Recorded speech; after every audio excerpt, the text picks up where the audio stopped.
So here in Ois Daled, the Rebbe was discussing the chiluk between Atzilus and Biyah. That in the world of Atzilus, the world is connected to the Eibishter, to Hashem, in a very united way, which means in the world of Atzilus, godliness is open. And the Rebbe explains now that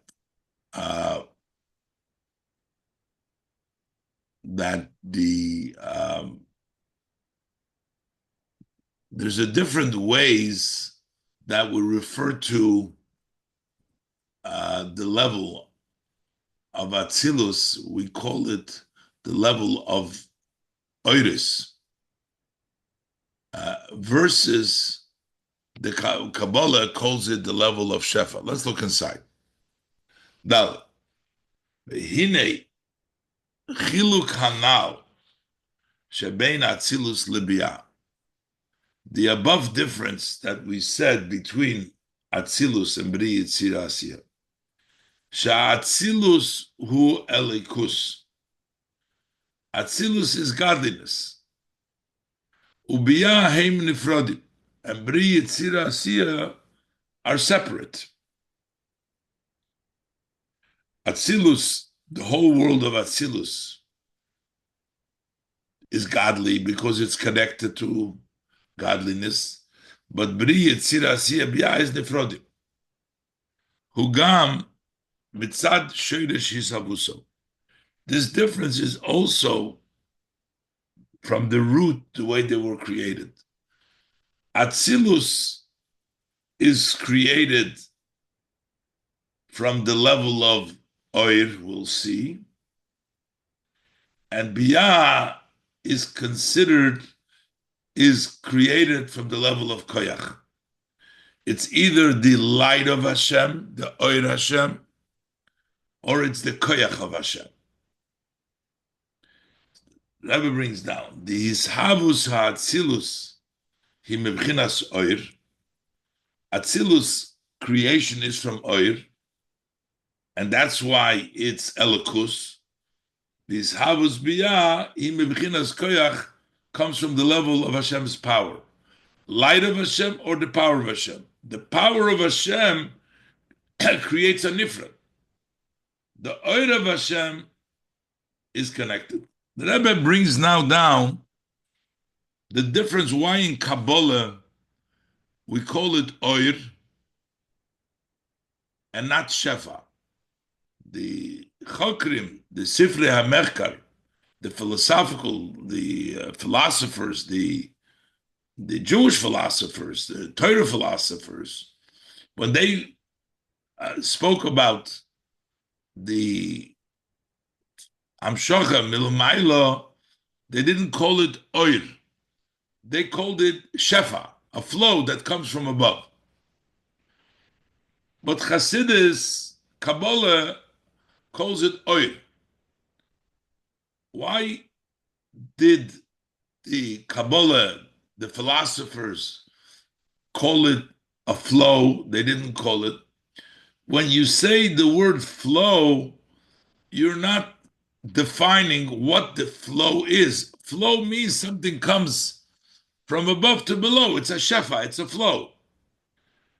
But the philosophers didn't want to define the flow like saying oil. A light is already a definition. Saying a flow means that something is coming from above, but it's not defining it. So the philosophers, they called it a shefa. Kabbalah calls it an oir. The reason why Kabbalah calls it oir, the Rebbe will explain now, is because oir means reflection. Oir means a reflection. Yes, oir is defined, but it's a reflection, which means the oir cannot exist if the source of the oil is not there. The luminary is not there. So which means like the sun will only shine if there is a sun. If there's no sun, it doesn't shine. You can't have oil without the moir. Oil is reflection, so it needs to reflect something. So the Kabbalah wanted to explain that there can't be really any entity. So when you say a flow means that it could be there, even if there is the source is not there, it's still there. The flow can be there. Oil means reflection. So there can be light only if there is a source. That's why the Kabbalah uses language oil. But then we also find the koyach.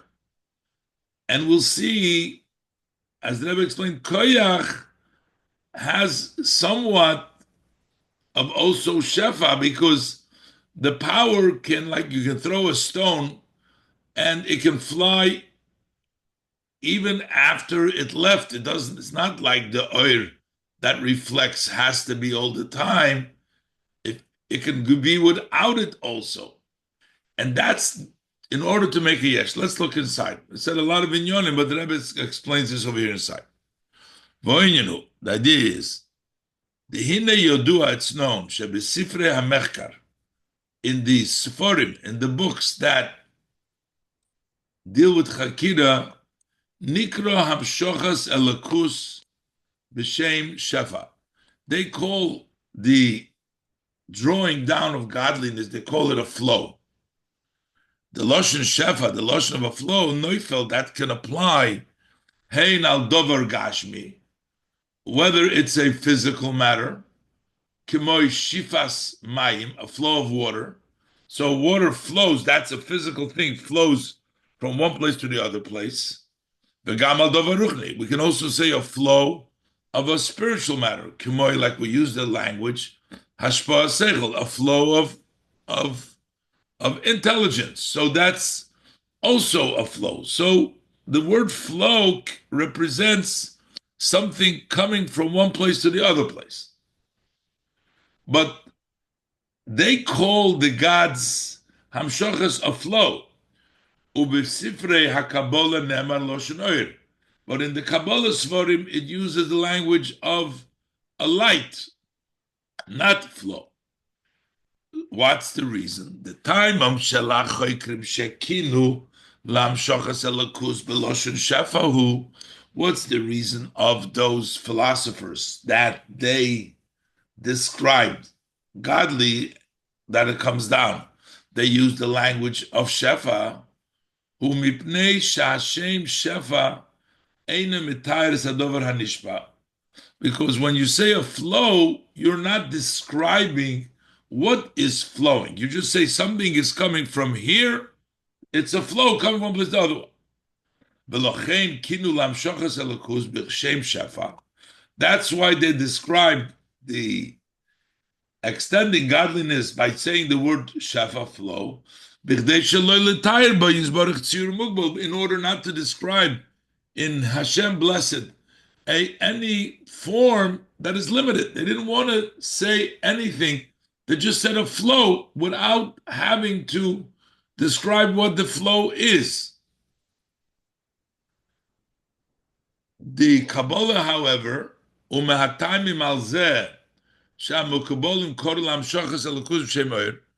what is the reason why the Mekabolim called the Amshachas Elikus Oir? Afsha Oir Hutoyar, even though Oir is already description, light is a mugbal. So why did they define it? Is because they wanted to give that concept ki Oiru Dovik Tomik b'Mekoiri. Oir is always connected to the source. Oir is a reflection. Ukshenifred bottle. If it's separate from the mokar, it doesn't exist. It's a reflection of the moir. Mashenkin shefa, but if it's just a flow, yesh lo kiyum gam achrish nifred mimekoiroi. It also has a kiyum after it was separated from its source. So the word shefa while it doesn't describe anything, but a flow stays even if it left the place. The flow of water. שהמים שנשפלו יש להם קיום גם לאחר שנפרדו מהמים. The water that flowed from the well, they exist even after they have separated from the well. The same thing is the flow of seichel. The haseichel hanishpel talmid yesh lekiyum gam la'achar shenifrad ma'arav. That the seichel that flow to the student stays after it's separated from the teacher. So, from the Rebbe. Basically, Shefa is not always connected to the source. It stays after it came. But we want to say the world, the light that comes to the world is always connected to Hashem. That's what we call it Oyer. V'lochein koru la'hamshachas elakus b'shem Oyer, lahoyres sha'hamshacha dvuka tamid b'yizbarech. That's why they call the hamshachas elakus. They call it Oyer. Oyer is soft to point, to teach us, to show that the hamshacha is always connected in Hashem. But now we have the issue, why do we always so call it sometimes koyach? So if they want to say oir, because the hamshach of the Eibishter is oir, why do we find sometimes the hamshach from the Eibishter is called koyach? Koyach doesn't seem to really reflect that same idea that oir is always connected. You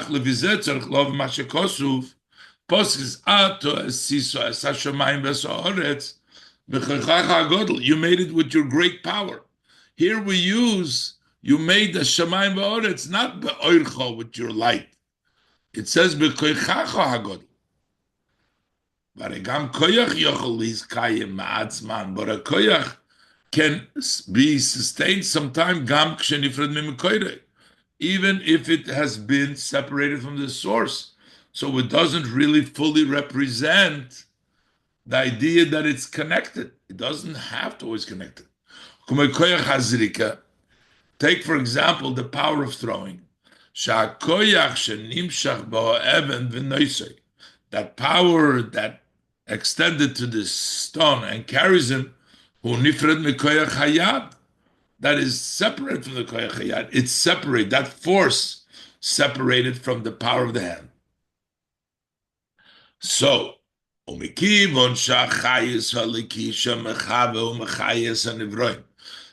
the godly chayis that creates, that brings about into being and sustains the nivroim, who dovuk tomik b'mekoyr is always connected to the source.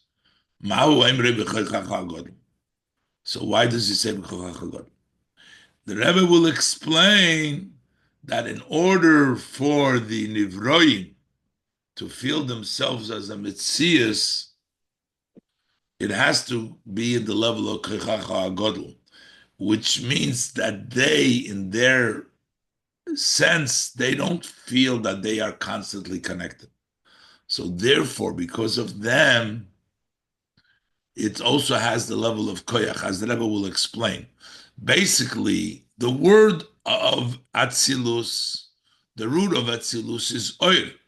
And oir is always connected, and that's why Atzilus is Elikus. The level of Bri Yitzir Asiya comes from the level of koyach. And that's why in Bri Yitzir Asiya, in their feeling, it's like the level of koyach. Okay, we'll wait and we'll continue Bez Hashem tomorrow. Okay, thank you.